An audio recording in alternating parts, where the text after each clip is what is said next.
Right now at 6 o'clock, a teenager hurt in a shooting overnight in Hartford, and police are looking for who pulled the trigger. A Hartford church dealing with flooding yet again. What community advocates say has to be done. Also, a CVS is closing its doors in Connecticut after 45 years. We'll tell you what this means for you right now at 6. All local, all morning. This is Fox 61, Connecticut's news station. First at 6, a bit of a stormy start out there to the day, but happy Friday. We're glad you're starting yours off with us, America Arias. And I'm Tim Lammers. Yes, it looks like it might be the tale of 2 days. We got some possibly strong storms coming through, Matt Scott, I believe in the morning, and then after that, not so bad. Well, right? they're actually kind of close together, so it's not like we get a lull in between.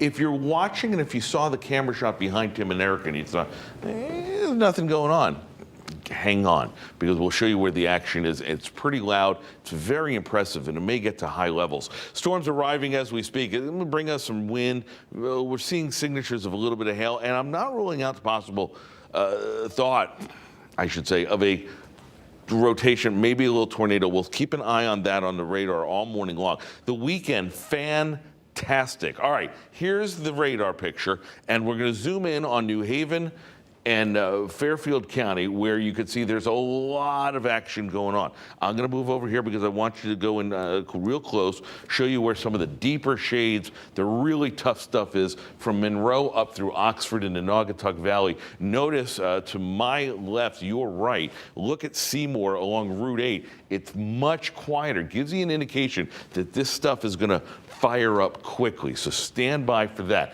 Let me put the loop in motion. You're going to see a lot of lightning associated with this. That's the concern right now. Have seen a little bit of hail in the Naugatuck Valley as well, but this is a light show down in southwestern Connecticut, and that's a big concern, especially with road warriors over the next couple of hours. Now, the actual front itself still has to come through the state. That will happen around the midday afternoon period. Look, and you can see the colors indicative of some really strong thunderstorm activity, especially where you see the shades of dark red and purple. And again, you've heard me say this before, look how quickly the colors brighten up. So there's not going to be a lot of time to take cover. If you have the Fox 61 News app on your phone, you'll get the push alerts that if you have to get inside quickly, you will. This is noontime. Look, by 1:30, winding this down, and once we're done with it, we're done. The weekend looks fantastic. Level 1 risk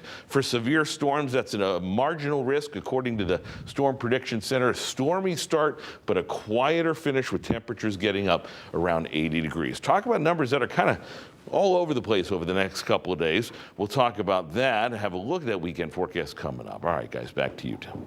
All right, let's take a look at the roads out there. Most of the overnight road work is wrapped up, except for some work on I-84 in Waterbury, I-91 Windsor Locks, and Route 8 in Torrington. The only real closure you need to know about Southington, that's Main Street, Route 10, just cleared now. There had been some wires down on Main Street between Chestnut Street and Bristol Street, but again, that just wrapped up. So looking at I-84 West Hartford, nice and smooth, as is the case in I-95 in Branford.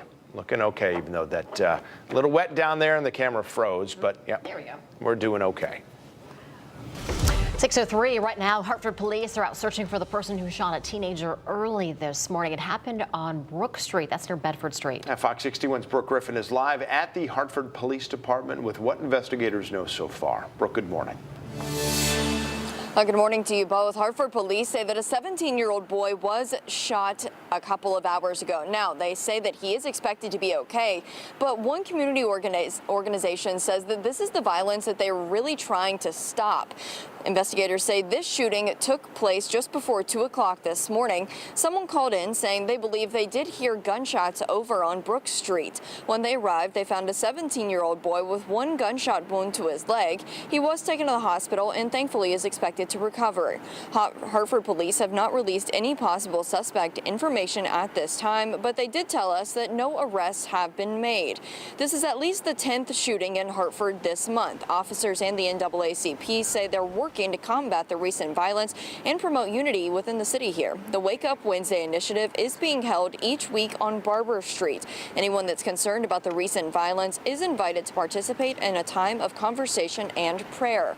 And investigators say that they need your help with this one. They say if you happen to see or hear anything on Brook Street, go ahead and give them a call. They need that help. They need that information, maybe even video that you have from somewhere nearby. You can also call them anonymously by calling Crime Stoppers. Live in Hartford, Brooke Griffin, Fox 61, Connecticut's news station.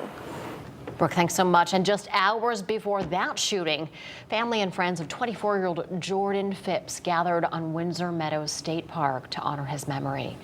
The father was gunned down right outside of a convenience store on Wethersfield Avenue in Hartford earlier this month. Court records show that his alleged killer, Chan Williams Bay, was out on bond for 8 other pending cases.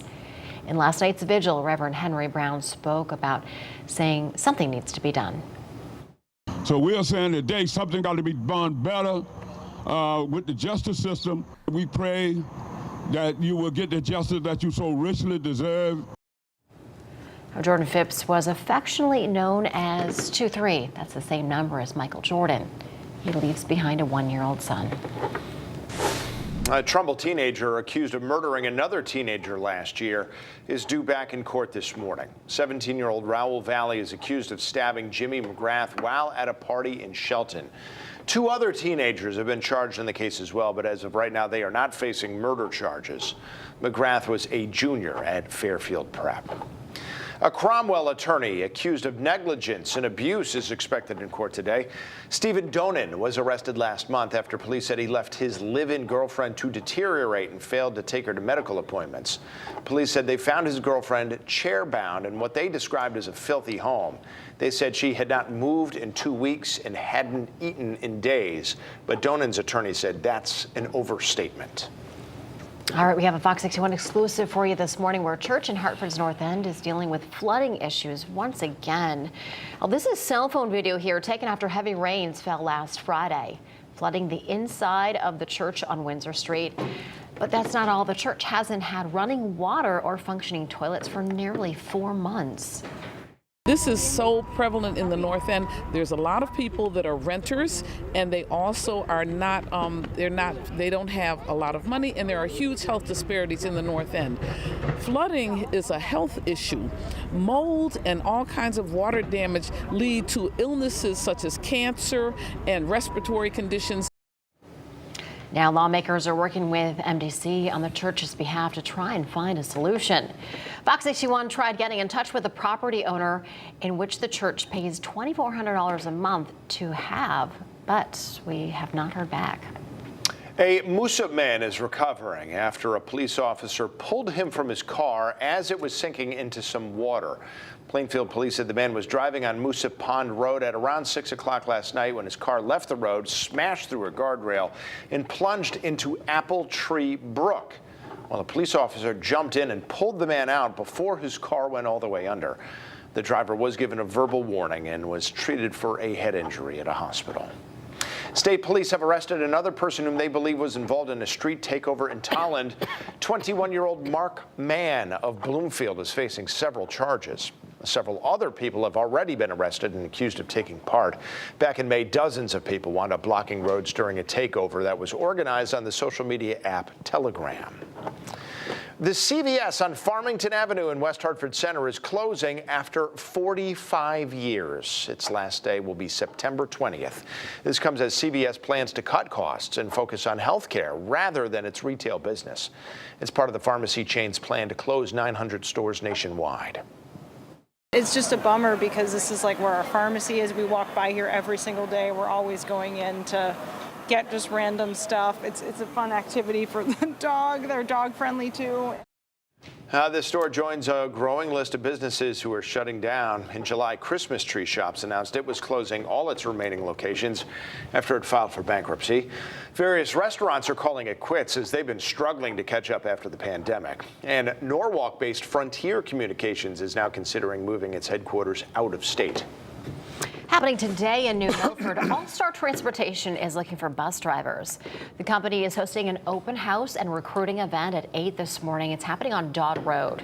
It wants to help candidates learn more about being a bus driver, and those who are interested, well, you can apply on site. Organizers say qualified candidates will be interviewed on site, so bring your resume.